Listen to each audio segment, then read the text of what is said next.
স্বাগতম আপনাকে দেশ বিদেশ সংবাদ ডিবিএসে। ইসকনের সাধু চিন্ময় দাসকে গ্রেফতারের প্রতিবাদে সরব হন বাংলাদেশের হিন্দুরা।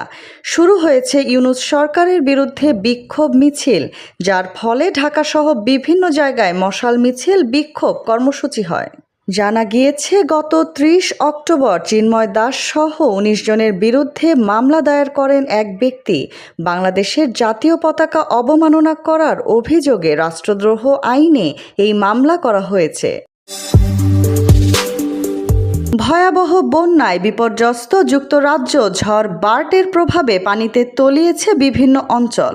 শনিবার আঘাত হানে ঝড় বার্ট, যার প্রভাবে শুরু হয় প্রবল বৃষ্টিপাত, তুষারপাত এবং ঝড়ো হাওয়া। সেখানকার নদীর পানি বিপদসীমার ওপর দিয়ে গেছে, যার ফলে রাস্তাঘাট, ঘরবাড়ি সবকিছু তলিয়ে গেছে। দ্বিতীয়বারের ঘূর্ণিঝড়ের ফলে এমনটা হয়েছে, অনেকে খুবই মারাত্মকভাবে ক্ষতিগ্রস্ত হয়েছেন। গত ২৪ ঘন্টায় ওয়েলসের বিভিন্ন জায়গায় পানি অনেকটাই বেড়েছে। বিভিন্ন সেবা সংস্থাগুলো নিরলস পরিশ্রম করছে। স্থানীয় কাউন্সিলর বলছেন, তারা পরিস্থিতি মোকাবেলার চেষ্টা চালাচ্ছেন।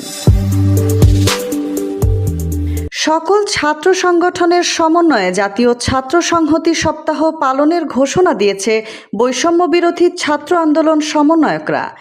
আগামী এক সপ্তাহ এই কর্মসূচি পালনের ঘোষণা দিয়েছে তারা। আওয়ামী ফ্যাসিবাদের পুনর্বাসন ঠেকাতে এবং শিক্ষা প্রতিষ্ঠানগুলোতে চলমান অস্থিরতা নিরসনের লক্ষ্যে এই কর্মসূচি দেওয়া হয়। সোমবার রাতে রাজধানীর বাংলা মোটরে বৈষম্য বিরোধী ছাত্র আন্দোলনের আয়োজনে অন্যান্য ছাত্র সংগঠনের সঙ্গে জরুরি বৈঠক শেষে এই ঘোষণা দেন সংগঠনটির আহ্বায়ক হাসনাত আবদুল্লাহ।